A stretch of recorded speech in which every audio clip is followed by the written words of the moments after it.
لا إله إلا الله وحده لم يكن له شريك في الملك ولم يكن له ولي من الذل وكفى به شهيدا وأشهد أن محمدا عبده ورسوله المؤيد بما فيه من القرآن بشير ونذير اللهم صل وسلم على سيدنا ومولانا محمد وصل وسلم وبارك عليه وعلى آله وأصحابه والتابعين وعلينا ومن تبعهم بإحسان إلى يوم الدين. أما بعد فقد قال الله تعالى في كتابه الكريم أعوذ بالله من الشيطان الرجيم وننزل من القرآن ما هو شفاء ورحمة للمؤمنين ولا يزيد الظالمين إلا خسارا. وقال أيضا لو أنزلنا هذا القرآن على جبل لرأيته خاشعا متصدعا من خشية الله وتلك الأمثال نضربها للناس لعلهم يتفكرون. Alhamdulillah ala hakikatnya. Para jamaah yang saya hormati, para sesepuh, tokoh masyarakat, para guru-guru, para alim ulama, asatidz wal asatidzah. Alhamdulillah kita semua masih diberi kesempatan, kenikmatan jasmaniah, ruhaniyah, sehingga Allah dengan kasih sayangnya memberikan kesempatan ini, kekuatan ini, kesehatan jasmaniah ini, kita bisa memanfaatkannya di jalan yang diridhoinya dengan melangkahkan kaki kita ke masjid yang mulia ini dengan tujuan melaksanakan perintah-perintahnya, diantaranya sholat berjamaah subuh, dilanjutkan dengan tadabbur, tafakur terhadap kitab suci atau wahyunya yang diturunkan kepada junjungan kita baginda Nabi Muhammad sallallahu alaihi wasallam. Semoga dengan ikhtiar kita semua Allah senantiasa meridhoi kita dan mengampuni segala dosa-dosa kita, sehingga Allah memasukkan kita ke golongan orang-orang yang soleh yang mendapatkan keridhaan, izin bisa berkumpul dengan baginda Rasulullah sallallahu alaihi wasallam dan mendapatkan syafaat daripadanya. Amin ya rabbal. Hadirin jamaah sekalian, sebagaimana yang kita ketahui, setiap malam hari Sabtu pagi kita untuk berkumpul di masjid ini setelah melaksanakan sholat subuh untuk melaksanakan kewajiban kita, yaitu talabul ilmi atau mempelajari Al-Quran, kitab suci kita yang dikenal dengan tahsinul Quran, yang insya Allah kita akan senantiasa istiqomah untuk mempelajarinya agar kita mendapatkan pahala dari Allah dan juga kita meningkatkan kualitas di dalam ibadah kita, terutama membaca Al-Quran, yang lebih utamanya lagi ketika kita melaksanakan sholat. Karena di dalam sholat ada bacaan-bacaan Al-Quran yang tentunya diantaranya ada yang dihukumi wajib atau termasuk rukunnya sholat, yaitu suratul Fatihah. Jadi ketika di dalam sholat seseorang suratul Fatihahnya tidak sahih atau tidak benar, salah, apalagi kalau disengaja, maka sholatnya dihukumi batal, tidak sah ya. Sementara kita menganggap sholat kita itu sah, padahal tidak memenuhi syaratnya. Karena di antara syaratnya sah sholat itu harus ada rukun. Nah, rukunnya ini tidak akan jika rukunnya tidak sempurna atau tidak sah rukunnya, secara otomatis sholatnya juga tidak sah. Itu yang kita khawatirkan. Lalu bagaimana jika kejadiannya setelah kita berusaha? Kita sudah berusaha belajar semaksimal mungkin dengan kemampuan kita, segenap kemampuan kita, usahakan, kita kerahkan untuk mempelajari yang berhubungan dengan sholat, yaitu mempelajari ilmunya atau tata cara membacanya, tetapi kita masih saja melakukan kesalahan tanpa disadari umpamanya, maka insya Allah dengan penuh harapan Allah mengampuni kita. Lain dengan kita sengaja membiarkan diri kita dalam keadaan yang salah, tidak ada usaha sama sekali, maka itu beda, lain lagi itu. Jadi itu bisa disebut kebodohan yang dibuat atau kebodohan yang disengaja. Hadirin jamaah yang saya hormati dan dimuliakan Allah, maka dengan ini tujuan kita sudah pasti mengharap keridhaan dan tentunya ampunan dari Allah ketika kita melaksanakan sholat dan di sana kita melakukan kesalahan tanpa disadari. Semoga Allah mengampuninya dengan usaha kita ini, ikhtiar ini. Perlu diketahui juga, mohon maaf, mungkin ada sedikit masukan atau mungkin untuk wawasan sebagai bekal bahwa di dalam sholat itu ada rukun dan syaratnya.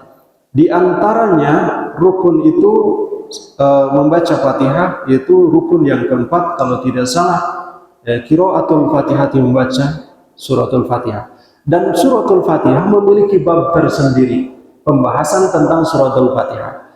Di antaranya ada syarat membaca suratul Fatihah itu ada 10. Yang pertama harus tertib. Ini berhubungan dengan sholat. Harus tertib. Yang kedua harus berterusan. Berterusan itu seperti apa? Berterusan sebagaimana kita membaca suratul Fatihah pada umumnya. Contoh, Bismillahirrahmanirrahim, Alhamdulillahi Rabbil Alamin, Ar-Rahmanir-Rahim, seperti itu. Jadi kalau seandainya kita membacanya putus-putus, maka bisa dikatakan syaratnya tidak terpenuhi. Contoh putus-putus, makanya di situ wa alla yaskuta sakatan tawilatan wala qasiratan yaksidu biha qat'al qiraati. Dilarang berhenti lama au qasiratan atau berhenti sebentar, yaksidu biha dengan bermaksud qat'al qiraati, memutuskan bacaan. Artinya begini, contoh yang salah, yang dimaksud dengan yang tadi itu. Wa alla yaskuta sakatan tawilatan, contohnya seperti ini, berhenti yang lama. Alhamdulillahi Rabbil Alamin, berhenti lama. Nah, baru dilanjutkan Ar-Rahmanir-Rahim, berhenti lagi. Itu saktatan tawilatan, berhenti yang sangat panjang, yang lama, yang tidak wajar. Jadi bukan kebutuhan. Berhenti yang kebutuhan itu hanya berhenti untuk menarik nafas, istirahat. Nah itu, atau itu yang dilarang ketika membaca Fatihah di dalam sholat. Yang kedua, oh ini kan nggak lama, berhentinya cuma sebentar. Seperti apa? Ya seperti umumnya aja, seperti biasa. Alhamdulillahi Rabbil Alamin, Ar-Rahmanir-Rahim. Misalkan. Tapi di sela-sela berhenti itu yaksidu biha qat'al qiraati. Kan setiap amal itu bergantung kepada niat, betul nggak? Innamal a'malu binniyat wa innamal likulli imri'in ma nawa. Niat itu adanya di dalam hati. Maka ulama berbeda pendapat tentang niat, tentang pengucapan. Mengucapkan niat itu dalam madhab Imam Syafi'i hukumnya niat, wa talaffudzu biha sunnatul. Hukumnya mengucapkan niat itu, membacanya sunnah, itu dalam madhab Syafi'i. Dalam madhab yang lain lagi pendapatnya. Nah, sedangkan kewajiban mengungkapkan niat itu di dalam hati. Wa mahaluha, tempatnya niat itu al-qalbu, di dalam hati. Mesti, jangan sampai tidak ada di dalam hati. Wajib, karena niat menjadi syarat yang tadi hadis Nabi, hadis Rasulullah Shallallahu Alaihi Wasallam tentang niat, yaitu innamal a'malu binniyat. Pastinya menjadi suatu amal. Ini amal apa? Pekerjaan apa gitu? Maka merujuknya kepada niat. Dia sedang sholat, tapi niatnya bukan sholat, jadi nggak sholatnya. Enggak, karena Allah melalui malaikat sebagai pencatatnya mencatat sesuai dengan niatnya. Sedekah, tapi niatnya yang lain dicatat nggak sebagai sedekah? Enggak, karena merujuk kepada niat. Begitupun di dalam bacaan suratul Fatihah. Kita berhentinya wajar, seperti yang pada umumnya kita berhenti wajar. Tapi di dalam hati kita ada niat memutuskan bacaan. Contohnya Alhamdulillahirabbil alamin. Langsung terdetik di dalam hati, saya mau ulangi. Berarti kan pada hakikatnya memutuskan bacaan yang tersebut, bacaan ayat tersebut. Saya mau berhenti di sini, saya mau ulangi dulu, atau saya mau ulangi tapi dilangsungkan, berarti itu tidak sesuai dengan niat. Dia terputus dari niatnya itu. Saya dalam hati ini begitu berhenti itu, saya niat berhenti di sini, saya niat memutuskan bacaan, dan saya mau mengulangi lagi, tapi tidak diulangi. Kan ia itu sudah meniatkan bahwa di situ untuk memutuskan Fatihah bacaan tersebut. Mau diulangi, maka menurut ulama itu terputus bacaannya.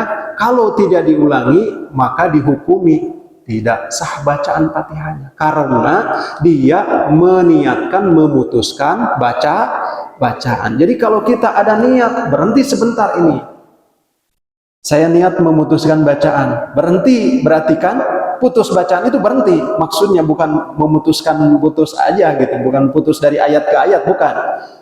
Saya niat berhenti bacaan dan saya niat mengulangi lagi, seolah-olah meniatkan bacaan yang itu gagal gitu, seolah-olah menghukumi bacaan yang tersebut dia ada cacat atau gagal, tapi tidak diulangi, dilanjutkan terus. Padahal sudah dihukumi salah, atau dia sudah meniatkan untuk memutuskannya.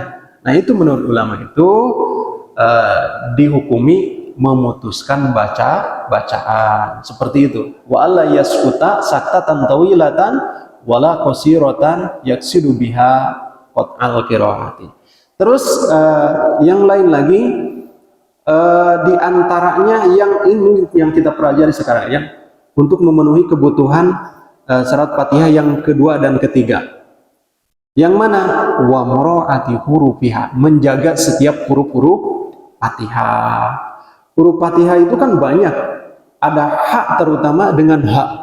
Itu kadang tertukar dengan tidak disadari, karena kurangnya kita memahami atau kurangnya kita mempelajari, sehingga hak dan hak itu tidak bisa membedakan. Ar-Rahmanir Rahim kan tidak disadari itu, padahal dinilai oleh tajwidnya itu haknya tertukar, hak kecil dengan hak besar. Ar-Rahmanir Rahim tidak disadari, tapi orang yang tahu menyadari bahwa itu sudah salah, karena sudah menukarkan huruf hak kecil dengan hak besar, yang tentunya telah dibahas minggu yang telah lalu. Idza taghayyara makna, ketika berubah lafadznya berubah maknanya. Jadi ketika kita menukarkan hak kepada hak besar, maka berubah artinya, seperti itu. Begitupun ain dan alif. Yang kedua, yang penting, yang tidak kalah penting juga berhubungan dengan sholat, menjaga tasydidnya Fatihah. Kalau tidak salah, kata ulama di dalam suratul Fatihah itu tasydidnya ada 14. Maka tasydid ini harus diperhatikan.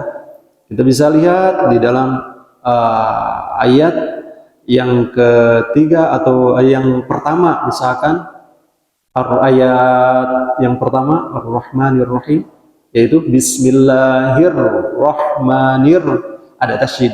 Terus banyak lagi yang lainnya, diantaranya Iyyaka na'budu wa itu tasydid. Itu harus dijaga ketika kita sholat, agar sholat kita dihukumi secara syariat, dihukumi syah. Jamaah yang saya hormati dan memuliakan Allah, mari kita sama-sama kita mulai masih suratul Fatihah. A'udzu billahi minasy syaithanir rajim.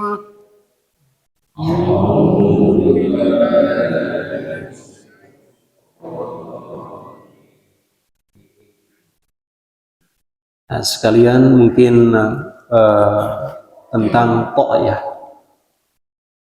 To itu bukan ada di bibir. Jangan sampai sayup po. Terkadang ada sebagian yang membaca to itu bibirnya nutup. Sayup po bukan sayup po. Terkadang ada lagi si lidah dan bibirnya itu ditumpuk. Sayup po itu salah.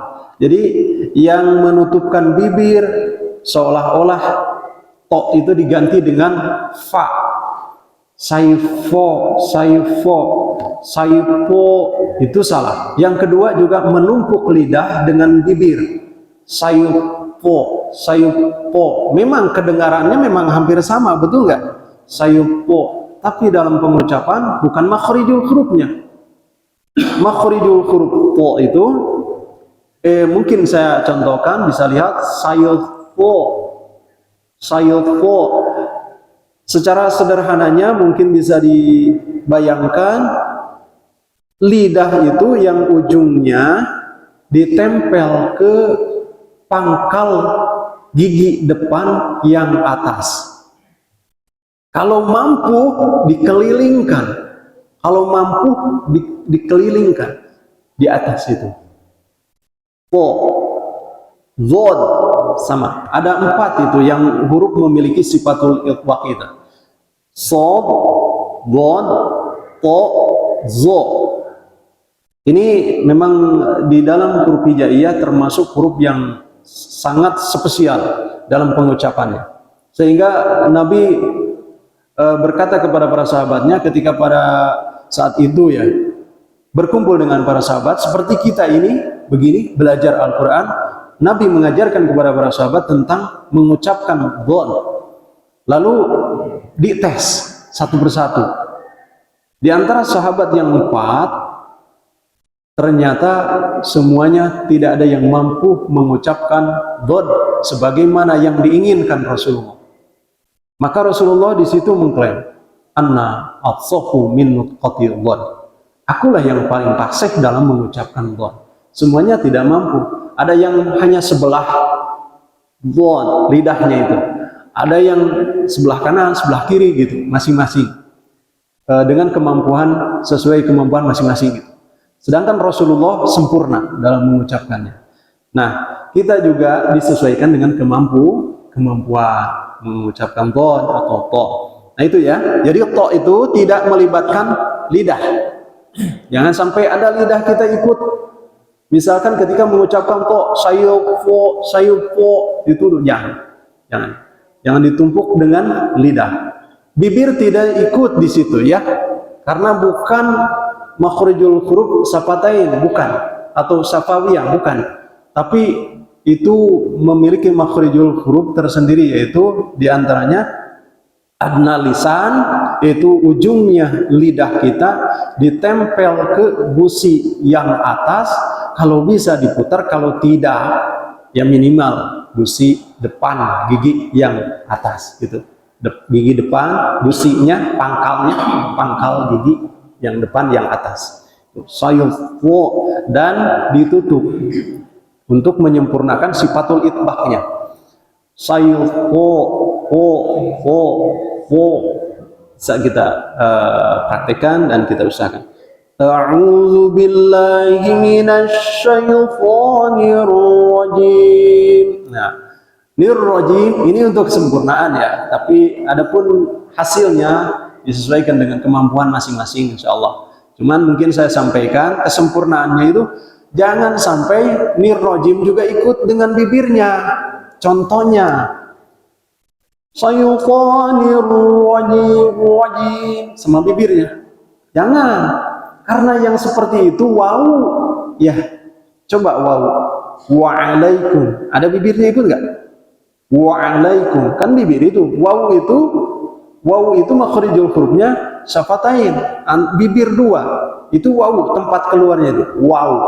Mengucapkan wow itu. Maka ketika nirrajim kita ikutkan bibir, maka itu memindahkan makhrijul huruf juga. Menambah makhrijul huruf seorang-orangnya dengan seperti mengucapkan wow. Nirrajim. Maka kadang bismillahirrahmanirrahim itu yang betul. Yang salah bismillahirrahmanirrahim. Jangan sama bibirnya. Bibir bukan makhrijul huruf ra ya. Nirrahmanirrahim. Nah itu ya. Kita lanjutkan ke ayat 1. Bismillahirrahmanirrahim. Bismillahirrahmanirrahim. Nah, di sini harus fokus ketika haknya ini Rahman Rahim. Kita dengarkan suara kita dan kita rasakan. Kita sendiri aja yang menilai.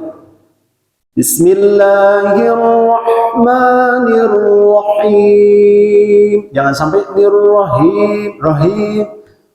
Atau mungkin kalau kurang itu sambil dipegang bisa ininya dada yang atas yang nyambung ke leher. Kalau masih kita pegang ini terasa bergetar, berarti mengucapkan haknya belum sempurna atau belum sampai kepada makhrijul huruf. Kalau tidak ada getaran, berarti sudah berhasil mengucapkan Rahman Rahim. Bismillahirrahmanirrahim. Kalau tidak ada getaran ke telapak tangan, berarti berhasil itu. Kalau masih ada, itu dipastikan masih ada campuran hak. Coba aja kalau pakai hak. Bismillahirrahmanirrahim. Ada bergetar. Rasa getarannya. Itu tandanya mengucapkan hak yang tidak pada tempatnya atau tidak pada makhrijul huruf. Kalau hak kecil mah nggak ada, Pak. Kalau hak kecil kita pegang nggak ada. Allah ada nggak? Ketika mengucapkan hak bergetar, ada nggak hak kecil? Allah yang enggak, karena di sini di tengah makhrijul huruf ha itu wastul halqi, bukan aqsal halqi. Beda dengan Ibrahim wahum alaihim, itu bergetar karena memang di sini pangkal tenggorokan. Nah, kalau ha kecil di sini, jadi bersih, tidak ada getar. Itu aja ya, bisa kita usahakan. Kita lanjutkan ke ayat yang kedua. Kita fokus lagi, di sini ada ha, hati-hati kita bacanya.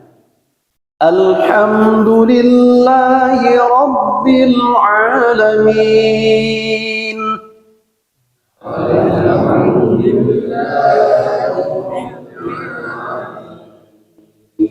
Saya ulangi. Alhamdulillahi Rabbil Alamin.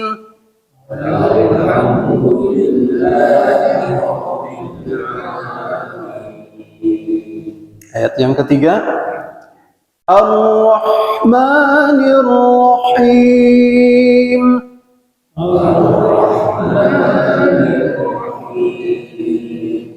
Saya ulangi. Ar-Rahmanir Rahim.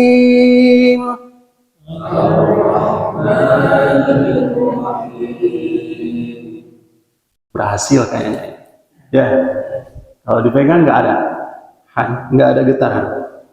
Lanjutkan ke ayat yang keempat. Maliki yaumiddin.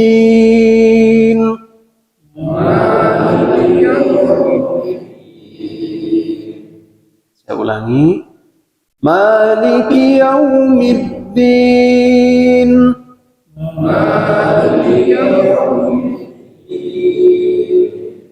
Nah itu ya. Jangan dipanjangkan yaunya. Ingat, kemarin sudah dibahas bahwa itu namanya apa? Masih ingat nggak? Lin, harfulin ya. Jadi ada harfulin, ada madlin. Perbedaannya di mana? Nah. Iya, betul. Jadi kalau harfulin adanya di tengah kalimat atau di tengah bacaan, kalau madlin adanya di akhir bacaan atau di akhir pemberhentian, di akhir kalimat. Itu madlin. Kita lanjutkan ke ayat yang kelima. Iyyaka na'budu wa iyyaka nasta'in. Iyyaka na'budu wa iyyaka nasta'in. Alhamdulillah, kedengarannya bagus. Jadi kalau fokus serius, insya Allah berhasil. Bayangkan kita sedang sholat, kita fokus terhadap bacaan, insya Allah bagus bacaannya. Saya ulangi. Iyyaka na'budu wa iyyaka nasta'in. Iyyaka na'budu wa iyyaka nasta'in. Kita lanjutkan dulu ya, nanti koreksinya, penjelasan per huruf. Lanjutkan ke ayat yang ke-6. Ihdinas siratal mustaqim. Ihdinas siratal mustaqim. Di sini ada shad, ada sin. Nah, ini kita juga harus bedain makhrijul huruf shad dengan sin ya. Saya ulangi. Ihdinas siratal mustaqim. Ihdinas siratal mustaqim. Kita lanjutkan ke ayat berikutnya. Sebelumnya saya kasih tahu dulu di sini bahwa di sini ada waqaflah dan sempurnanya dilanjutkan. Itu bacaan Imam Hafaz ya, Imam Hafaz itu. Tapi kalau tidak mampu boleh berhenti, nggak apa-apa. Karena kalau yang menganggap bahwa bismillah tidak termasuk Fatihah seperti madhab Imam Malikiyah ya, maka beliau bismillah itu tidak termasuk suratul Fatihah. Menurut ulama yang berpendapat bismillah tidak termasuk suratul Fatihah, beliau mengatakan bahwa bismillah itu adalah ayat tersendiri atau seolah-olah surah tersendiri gitu. Maka mereka tetap Fatihah itu tujuh ayat yang diulang-ulang sebagaimana yang disabdakan Nabi.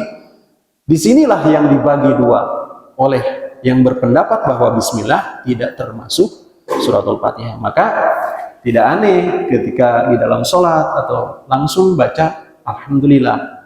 Ini langsung ya, bukan sir. Kalau madhab Hambaliyah kan, madhab Hambali yang mengikuti pendapat Imam Ahmad bin Hambal, beliau menganggap atau berpendapat bahwa bismillah termasuk. Hanya saja ketika sholat dibacanya sir. Tetap dibaca bismillah. Alhamdulillahi Rabbil Alamin. Yang jaharnya dari alhamdulillah. Jadi di sini tidak dianggap dua ayat. Cuman yang menganggap tadi bismillah tidak termasuk, di sini dibagi dua.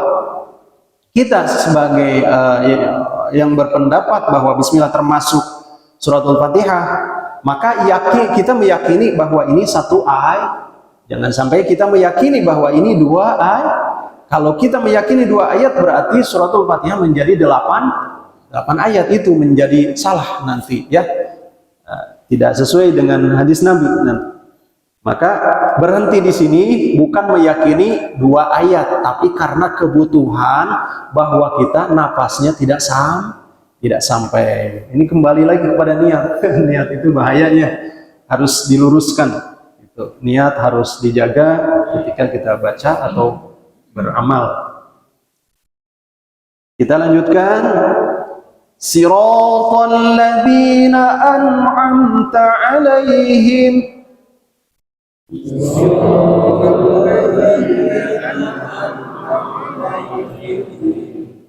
Nah, sampai situ. Soalnya kalau dilanjutkan kayaknya akan nyampe di depan ada mad lazim saqal kelmi, itu panjang. Saya ulangi. Siratal ladzina an'amta 'alaihim.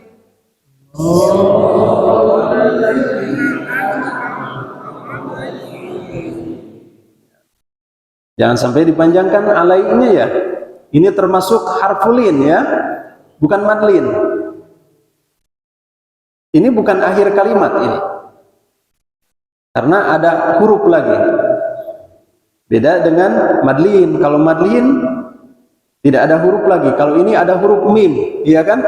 Ada huruf mim. Jadi masuknya harfulin. Alaihim, jangan sampai alaihim. Jangan, ya. Bukan madlin ini.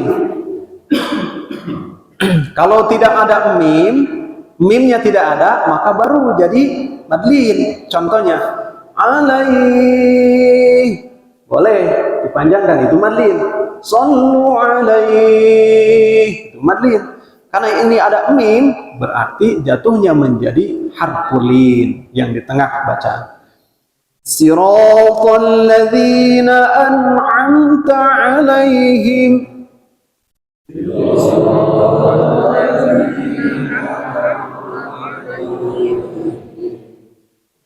An'amta. An'amta. A dulu. A, I, U. A. Alif di sini atau hamzah? A. Jadi an. Jangan sampai an. An'amta itu jadi ain. A dulu. An. Kita tes dulu dari A. Kalau sudah bisa A, tinggal disambung dengan nun. An. Lalu disambungkan lagi dengan ain. An'am. Gitu aja latihannya. An'amta.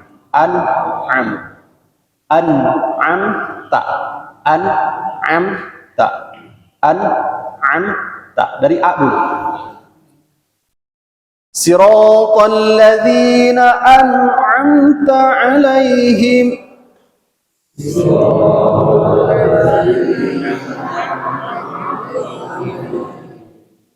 Ya, masih insyaallah perlahan. Insyaallah. Dan lanjutkan. Ghairil maghdubi 'alaihim waladdallin.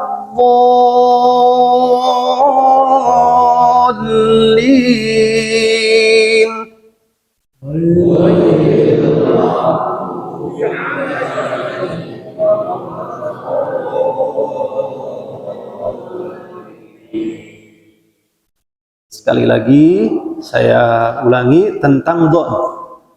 Ghairil maghdubi, jangan sampai lisan atau lidah kita keluar dari gigi. Itu aja patokannya. Jangan sampai keluar dari gigi, maksudnya mancal gitu. Ghairil maghdubi, bibirnya manyun ya, bibirnya dimonyongin. Itu wajib karena kita mengarah ke harkat domah. magdu, magdu. Bukan mengikuti seperti wawu, bukan. Ini karena ada domahnya aja itu. Karena ada domah, harkat domah. Magdu, magdu. Lidahnya dipastikan jangan sampai keluar dari gigi, jangan keluar gigi. Kalau keluar gigi, ya itu tadi itu menumpuk lidah dengan bibir jadinya. Magdu tuh, magdu. Jangan keluar dari gigi. Magdu, magdu, bot. Ghairil magdu, magdu, magdu. Maghdubi alaihim ghairil maghdubi ya. Ghairil ghinnya mag. Jangan sampai kolkolah. Ada gin kadang-kadang jadi kolkolah. Kolkolah itu apa? Siddatus siyah. Jadi ada pantulan. Contohnya misalkan ghairil jangan ya. Karena huruf qalqalah cuma 5, nggak ada tambahannya. 5 yaitu baju di toko, ya bukan di pasar ya. Kalau di pasar udah lain lagi tuh, mahal. Baju di toko dari kumpulan huruf ba, jim, dal, to, ko. Supaya mudah diingat makanya baju di toko. Ingat baju di toko berarti huruf qalqalah. Ba, jim, dal, to, ko.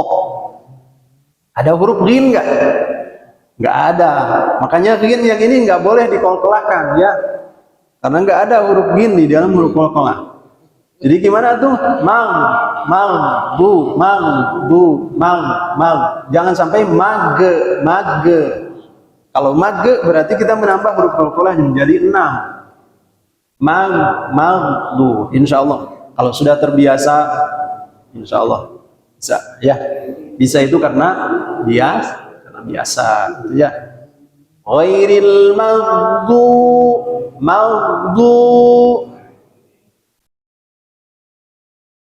Nah, selanjutnya dod yang terakhir ini.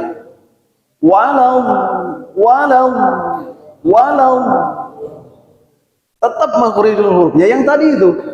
Lidah kita jangan sampai keluar dari gigi, pokoknya keluar dari kurungan gigi lah, tetap di dalam gigi, di dalam sebelah dalam, di dalam ruangan mulut sebelah dalam gigi itu. Walau, jangan sampai walau kedengarannya memang sempurna kedengarannya, tapi makhrijul hurufnya yang salah. Walau dengar pas dilihat tidak, waduh. Ternyata sempurna kedengarannya tapi makhrijul hurufnya kabur, hurufnya sudah bukan dari tempatnya.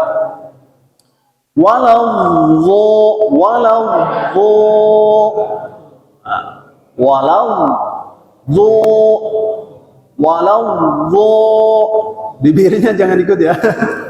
Ini bukan domah. Kalau ikut tadi di domah doang. Domah itu kan u ikut bibirnya. Magdu ikut. Kalau domah enggak ikut bibirnya. Patah gitu. Waladdallin, itu kesempurnaan. Jadi bibirnya jangan ikut. Semampunya kita. Ghairil maghdubi alaihim waladdallin.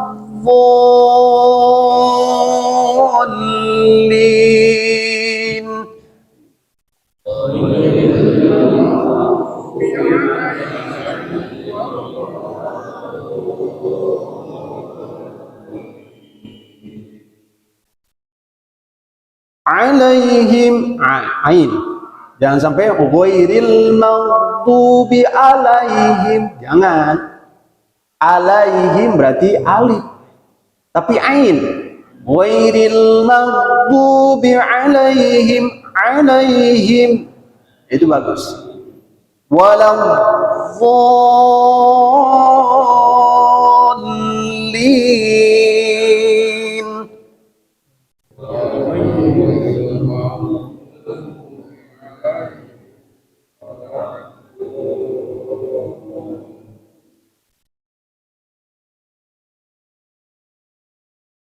Alhamdulillah, kita cukupkan saja dulu ya untuk tahsin kali ini. Mungkin ada yang belum paham atau ada yang mau ditanyakan, boleh.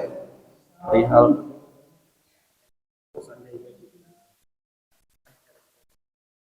ya.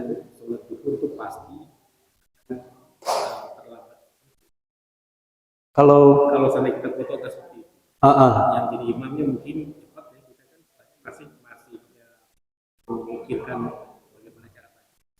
Sehingga rukunya itu pasti terlambat. Tertinggal. Mungkin ideal kita masih baru mau ruku. Gitu. Tertinggal ya. Tentu harus diwasolkan. Ini berarti tentang wasol ya. Ya, jadi agar pun tepat Al-Fatihah yang kita baca. Ya. Wasolnya itu di mana saja misalnya yang bisa kita lakukan. Baik, bagus sekali. Jadi tentang wasol ya. Tentang wasol, misalkan ketika sholat zuhur, sholat yang sir, ya, yang kita tidak dengar imam, maka atau di sholat yang lain juga ketika wasol, contohnya misalkan sholatul tarawih ya, bulan Ramadan. Nah itu juga wasolnya harus pakai ilmu, juga harus pakai tajwid. Jangan asal wasol 7 menit selesai 25 rakaat. La haula wala quwata. Kita pakai pedoman tajwid tetap walaupun kita wasol. Wasol itu artinya bertemu. Bertemu berarti dari ayat 1 ke ayat 2 itu tidak terhalang dengan napas. Baik di tengah ayatnya atau di akhir ayatnya tidak ada terhela napas, tidak ada ambil napas kita. Dilangsungkan. Contohnya misalkan di dalam sholat zuhur.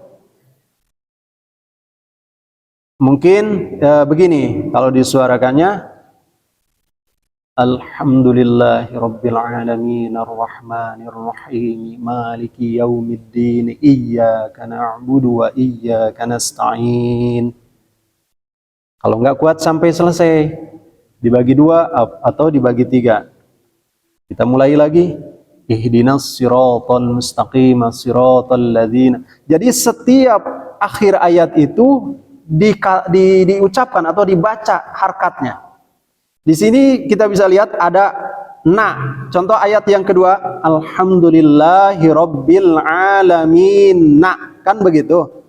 Ketika diwasol, maka wajib ditasydidkan menjadi idgham syamsiyah namanya.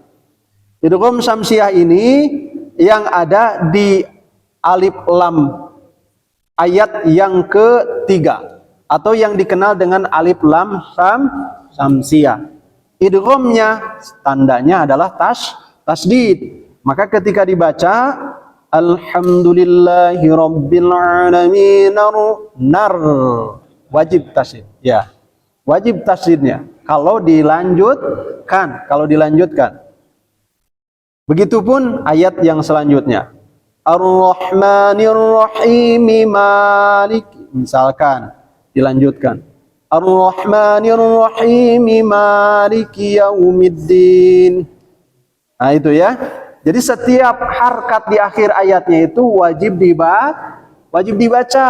Naknya, niknya, mu'nya, maknya gitu. Nggak disukun. Karena kita nggak berhenti di situ. Itu wasol ya. Ketika kita wasol, maka harus dibaca. Seperti itu, insya Allah.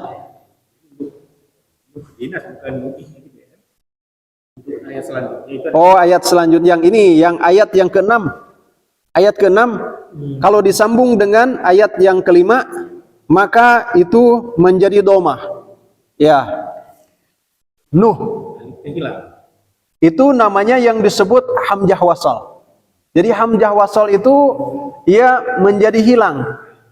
Baik fungsinya, kalau hurufnya tetap ada hurufnya, cuman fungsinya atau perannya menjadi tidak ada ketika dibaca ketika ada huruf sebelumnya. Itu baik ayat, huruf yang banyak atau hanya satu huruf. Kadang kita menemukan ada kalimat wattakhudhu ahbarahum. Wattakhudhu itu sebetulnya wawu alif ta ya di situ. Wawu alif ta. ketika ada huruf sebelum alif hamzah wasal ini, maka alif hamzah wasalnya menjadi mati, menjadi sukun. Tapi ketika wawunya tidak ada, wawunya dihilangkan, maka dia berdiri menjadi anak yang paling besar gitu ibaratnya lah. Jadi ketika wawunya tidak ada, ia akan berperan sebagai pendahulu. Jadi hidup. Kalau tadi kan wattakhadhu, alifnya seolah-olah tidak ada hamzah wasalnya. Wawunya dihilangkan, maka dia akan hidup. Ittakhadhu. Jadi ada harkat. Contoh di sini. Ketika diputus antara nasta'in dengan ihdinas. Wa iyyaka nasta'in. Ihdinas siratal mustaqim. Nah, ini kan terputus. Maka i-nya ini alif menjadi mati ketika disambung. Tapi kalau diputus menjadi hidup. Kalau diputus, iyyaka na'budu wa iyyaka nasta'in. Ihdinas, hidup tuh. I-nya itu, I-nya jadi hidup. Ihdinas, coba kita sambung. Kita pakai bacaan yang wasol. Karena ini sedang sholat tarawih atau kita mungkin sedang sholat sir ya. Iyyaka na'budu wa iyyaka nasta'in ihdinas siratal mustaqim. Kenapa jadi Nuh? Karena mengikuti huruf sebelumnya. Mengikuti huruf atau harkat sebelumnya. Harkat yang sebelumnya adalah harkat domah. Yang mana? Yaitu nun domah nu. Ya. Jadi Nuh dinas. Hanya mati alif hamzah wasalnya juga. Alif wasalnya itu hamzah wasal namanya. Kalau dalam ilmu alat itu sebutnya hamzah wasal. Kenapa? Karena ketika diwasal dia akan mati, akan sukun. Seperti itu. Insyaallah. Ada lagi? Mungkin? Atau kita cukupkan? Alhamdulillah. Kita cukupkan dulu tahsinnya sampai di sini. Semoga ada manfaatnya untuk kita semua dan Allah selalu memberikan kemudahan untuk kita semua dalam mengamalkannya. Kita tutup dengan doa. Subhanakallahumma wa bihamdika asyhadu an la ilaha illa anta astaghfiruka wa atubu ilaik. Allahumma inna nas'aluka ilman nafi'a wa qalban khashi'a wa yaqinan sadiqa wa dinan qayyima wa rizqan wasi'a wa amalan saliha. Rabbana atina fid dunya hasanah wa fil akhirati hasanah wa qina adzaban nar. Shadaqallahul azim.